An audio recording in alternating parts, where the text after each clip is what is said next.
Hello, welcome to today's show. I'm Jacqueline Stockwell, CEO and founder at Leadership Through Data. I inspire and motivate information leaders across the world. Hello and welcome to today's show. I'm joined by Sheena Fisher. She's a governance manager for data contracting at East Anglia's Children's Hospice. She provides supporting services across Cambridge, Norwich and Suffolk. Sheena works at the intersection of data protection, trust and care in an environment where information governance really matters. EACH, which is the abbreviation of her organisation, supports children and families at some of the most vulnerable moments of their life. And Sheena's role is about ensuring privacy, dignity, and children's rights are built into everything the hospice does, from care delivery to fundraising and volunteering. What I love about Sheena's approach is that she goes beyond compliance. She focuses on making data protection practical, meaningful, and human, so people understand why it matters. It's not just about rules. So welcome to the show today. Thank you, Jackie, for those kind words, and thank you for inviting me to be with you today. I feel it's an honour. So my role at each is I am fundamentally the data protection officer, and that includes protecting informative information and building trust to our service users, colleagues and volunteers, and anybody that shares any personal and sensitive data with the hospice. The core problems that I've encountered, and this isn't just at each, it's all across any organisation that I worked at as a data protection officer, is about ownership of data. It's not always policy driven, and sometimes it shouldn't be policy driven. The policies are there to support, but sometimes you have to, to me, it's the risk appetite across all service areas. The other thing that we are always protecting against is cyber threats, jeopardy of data, vulnerabilities. Those all come into data protection, and we're always sort of, trying to keep our head above the curve with all of that. In my experience, sort of risk grows quietly through sometimes, our information asset owners, that they have this as an aside in their job roles. So work overload, sometimes keep an eye on what they're doing as an information asset owner and their data. It can be sometimes unclear.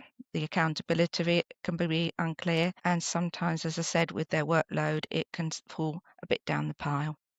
So I'm really glad you brought up information asset owners, because it's quite a big topic within our industry. So when you first started, what was the reality of information asset owners within your organisation? Were they disengaged? Was it unclear? Did you have an amazing structure, or were they just stretched? When I came into each, because we're split across tri-sites, it's not as if we're all in the one building, and this is my first experience of working across tri-sites like that. So it is just, when I came in, I sort of had to make a concerted effort to sort of understand how they all worked. And I must admit, this one of the organisations that do take information asset owners seriously as part of GDPR, and they do have this written into their job description, so it is something that they take ownership for. They care deeply about the personal sensitive data that they hold, because we all have to be compliant and duty confidentiality with whatever we do within health and care. A lot of it was that before I joined, they were left sort of managed as information asset owners. So I think they were sort of, to say running feral is a bit unfair, but they were sort of, doing what they thought was right. They just sort of were doing their best job, and I think they were sort of pleased when I came on board. Nice. And So they sort of, they had lack of support engagement previously as well. So you gave them a bit of guidance. You kind of saw the lay of the land and then thought, right, okay, well, let's kind of progress this further, give them some guidance, give them support, and get them engaged. So I really want to talk about, because we've been working together for probably about a year now, I think it is, around the engagement of your IAOs. So take me from the beginning, take listeners from the beginning as to what was your first move to get IAOs sort of leaning into you, and who did you start with and why? Okay, so my first objective from my line manager was, because for those that work in the healthcare industry, you'll know that annually we have to complete a data protection security toolkit. And part of the attainment level on there is that you're doing DPIAs and, your house is in order with regards to data protection. So I started setting up across all service areas face-to-face meetings with the information asset owners, so that I could understand what their DPIs are getting, what data they were sharing, what data what third-party platforms they were engaging with. And of course, in a charity sector, there's a lot of fundraising, so there's a lot of engagement with third parties there. So just get to know how all the cogs in the wheel functioned. I could also, from those face-to-face meetings, is ascertain where they were struggling. Their reaction to me as somebody that's come in with a lot of experience, I didn't want to start off with, them sort of think, okay, we've been on our own for a little while, somebody with experience is coming in, new brush sweeps clean. I wanted to build a collaborative working relationship, which I sort of talked to them, asked them what their sort of concerns were about their data risks, how they were sort of mitigating those, their struggles with their role, gaining their trust basically, and exposing my own vulnerabilities around my role, i.e. I don't always know all the answers. And I think that's so important. Certainly when you get engagement, it's about building that relationship. And I do feel that the majority of our job as an information leader should be relationship building, because actually you can't get things over the line without building those relationships with people to do things for you. And that's exactly what you've described there. And I think that's such a great methodology. Yeah. So, talk about a little bit about you. So how did you feel when you were starting to do that outreach stuff with them? Like, did you target the most willing people first, or did you head to the areas where there was sort of more critical, skeptical people? I think to me, fundamentally, it was the areas that were shared, sort of a lot of personal sensitive data that they were holding, i.e. the care teams, because we are predominantly about providing care and patient care. So I think I reached out to the care teams first and sort of met with them and got their understanding of, the systems that they're using, how they're collecting, how they're saving the data retention, all of those sort of conversations. And then I sort of went to the other big area, which was our fundraising area. And then I sort of went round the other sort of the volunteer data, the education data that the education suite use, HR, all of those teams. But I sort of thought my own self, I had to start where there was a bigger collection of data, should we say. Nice. So I just want to probe a bit more in there, because what did you actually do to get them what message did you use to get to land, to get them to sort of sit up and listen? Was it around the risk that you talked about earlier? Was it around the value of the information that they hold? Or did you say, I've got a particular mission to deliver this? It wasn't about risk. I mean, they identified what the risk is having all of that. I think it was to get their buy-in that, we were a sort of team on our own, even though I didn't manage them. And I explained to them, you are my ears and eyes on the ground. So, I can't be in all of these locations at once. They understand the importance of the data that they're using. They understand they're doing it all. I just think that they felt unsupportive. And I just sort of, it's that open door culture that they could come to me with any question, and or if they just wanted to talk to somebody about it, that open door policy.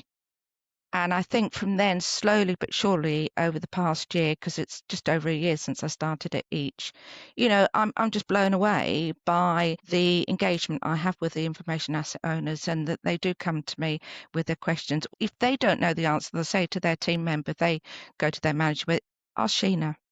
I said to them that the data protection role is there as an advisory capacity, as well as ensuring that the organisation's data is protected. Yeah, great.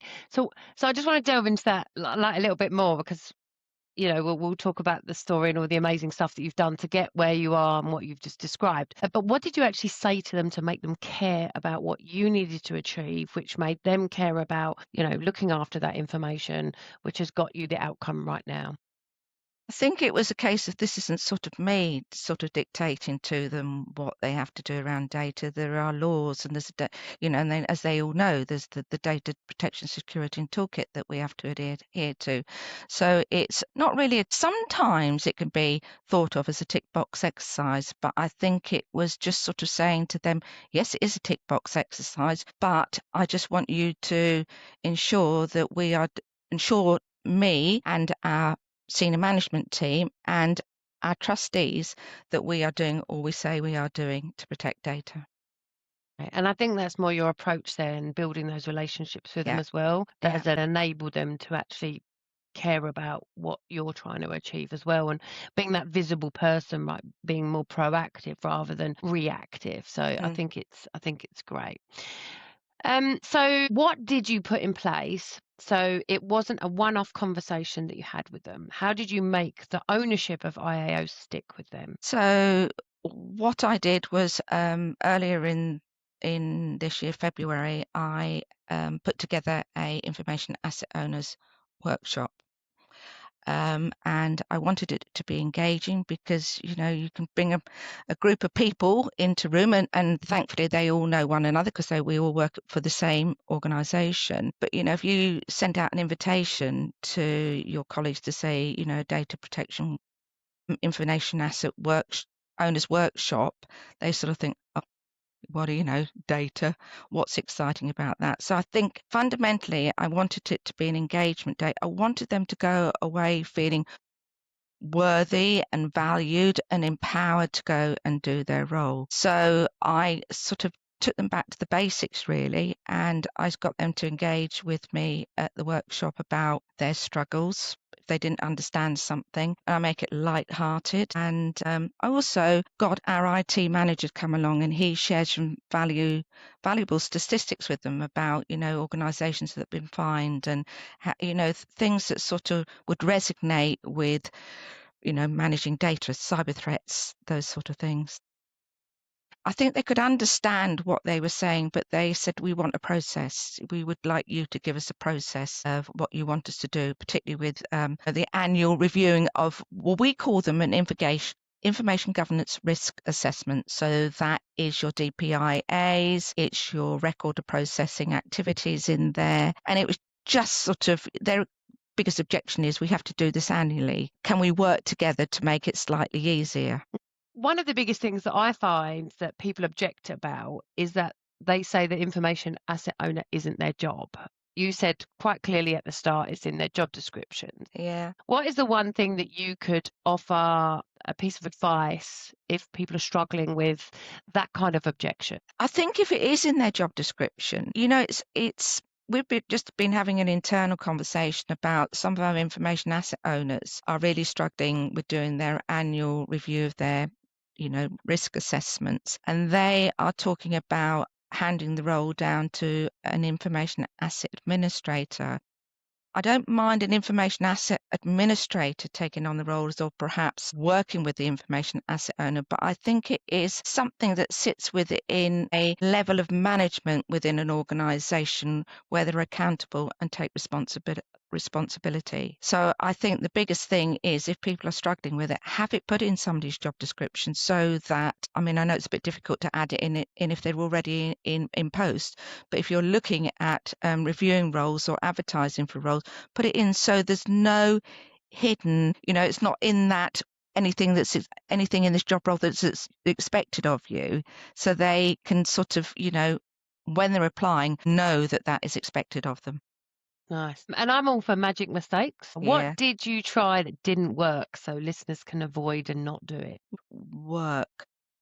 I think it was trying to sort of, I've had to pace myself. I was keen when I got in to do my objective to do it within 6 months of me being within the role. It's taken me a year, and I think you've got to, because I'm one person doing this role and I've got this responsibility, you think everybody else should be sort of, if I go to them and say, I want to do this, that they're ready, willing and able. But I have to take into account that they're busy people. And I think it was just sort of slowly but surely getting the engagement And it was just sort of to starting off with, we've got to do this, we've got to fix this. I guess it's me, I was a bit edgy about what was going on. And I thought, with data and threats going on with cyber and anything like that, I just needed to be out there and ensure everything was as it should be. So trying to run too quickly, I think. So don't. Nice. And then engagement. So what did you do in your workshop that you've never done before to get the engagement from the IAOs? What did I do in my workshop? I did quizzes. I did, when they got the answers right, they went up the ladder, or if they got the answers wrong, they went down the snake. I made it fun. And I also knew that they were all of the same level in there. So I didn't, there's whoever wins gets a prize. I didn't sort of take one prize and I took numerous prizes in the form of chocolates to everybody. So at the end of the day, everybody got chocolate at the end of it. Yeah. So it was just sort of to make it sort of engaging and, working together. Yeah, and we worked together on that presentation, didn't you? And you tried out Yeah. some of the concepts that I've suggested. And what feedback did you get from Very them? positive. Very positive. I sort of felt, as if I'd really achieved, because the IAOs were being given positive feedback, not both just to me, but to our IT manager. They said we worked very well together. We delivered the workshop very well, very informative, very engaging, a two-way street. Fantastic. And have you seen any good, better results as an outcome of that so far, if you've done a review? Well, I've just we've just been doing my annual reviews with each of them. And, when I do my reviews with them, they just said, we took away from what we learned at the workshop and we're going to do this. So, that's really heartwarming. Amazing. And you should be so proud of yourself that you've done that and you've really got that engagement. So I want to talk a bit more about engagement and I want to talk about your elevating pitch. So Okay. we've been working together on the Empower program for a while now. And one of the key things is for me is that I want information leaders just like you, who's demonstrated how awesome you are, that when you walk into a room, you get authority and credibility when you're starting to talk. So tell me your elevator pitch, Sheena, that we've been working together on. Okay. Hi, I'm Sheena. I'm the Governance Manager for Data, Contracting and Audit at East Anglia's Children's Hospices. We support children and families at incredibly vulnerable moments. So getting data protection right really matters. I make sure privacy, dignity and children's rights are built into everything we do, from care and family support to fundraising and volunteering.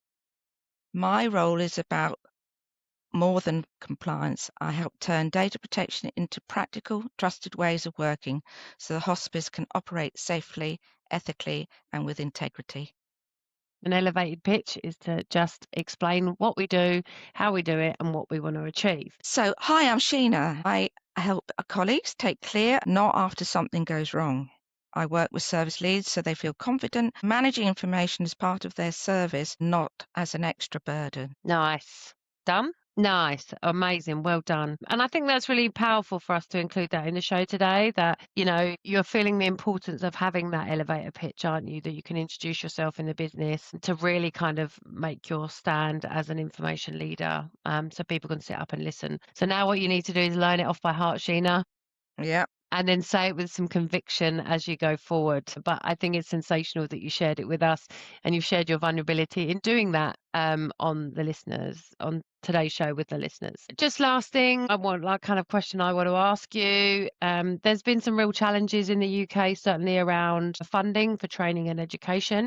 One of the questions I want to ask you is, when you realised that your organisation wouldn't be able to pay for your professional development, what has made you invest in yourself? Well, I guess if I want to influence, I need to take responsibility for my own personal development, and keeping up to date with data interrogation, ever-evolving world of data management. I've got to put myself out there to make sure that I'm keeping up to date, taking the opportunity to refresh on delivering change, taking responsibility for my own impact and, focusing on what the charity needs with regard delivering data protection across the board. So it's all about me wanting to be the best form of me that I can be. And if that meant me dipping my hand in my pocket and doing it, I was prepared to do that. Nice. And what have you invested in? Yeah, be bold, be brave, and be beautiful. Nice, nice. And we've been working together on the Empower program, haven't we? The Leadership Through Data Empower program. Yeah. So what's one of the investments that's paid off for you quickly? And what's changed in how you show up or influenced others because you've done this self-development yourself? I think, I feel as if I've got more confidence. I'm not going to say, credible, because I know I'm credible anyway. And I know that I can influence, but it's just making sure it's that sense checking that, what I've been gaining through doing the Empower program, that I can deliver immediate practical solutions, feelings of empowering others and having the confidence to do that. Amazing, sensational. So Sheena, how can listeners reach out to you if they want to know any more about the amazing work that you've been doing, you've been talking about today? Do you mean through each, or? Well, I do through each because you're not on LinkedIn, are you? You You're on know, LinkedIn. I'll just take that question out. Let me just go on to the other one. because Okay, you've got ready? there's some other questions. How did you decide what was worth spending money on? Yeah, what I'm going to do is I'm going to ask you one more question because we're just slightly over time, so I'm just going to Okay. shorten it. Okay, so if someone's listening about the information asset owner work that you've done and they need to engage them within the next month, what are your top 3 suggestions for them to execute straight away?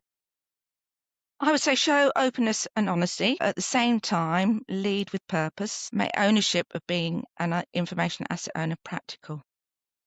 Nice. And what's one sentence you can tell anybody who's waiting for permission or funding to grow? Invest by paying into your own personal development piggy bank and let the results speak for themselves. I love that, Sheena. I love that. I love that. So if the listeners want to reach out to you, they can go direct via Reach. If they want to each, I can get that edited as well. Do really well there. Each. But thank you so much for your time today. It's been absolutely sensational. I wish you the continued best success going forward. Thank you for coming on the show and sharing all the positive things you've done and opening your vulnerabilities to your new elevator pitch, which I look forward to hearing and seeing you deliver that to me as we go forward together. Thank you very much, Jackie, for inviting me. You're welcome. Thank you. Thank you for listening to the Journals of the Information Entrepreneur with me, Jacqueline Stockwell. I hope you found this episode inspiring and helpful and have some takeaway tips that can be useful to you. If you liked this episode, please like, review and share it with your friends. Your support helps us reach more information leaders to stay inspired and listen to great content. Want to test out your strengths and weaknesses and measure it against our Empower framework? Please complete the scorecard. It's a great way to improve and evaluate your skills. You can find the scorecard at the end of the description of this podcast. Stay tuned for a new podcast every Thursday, and remember to be bold, be brave and be beautiful.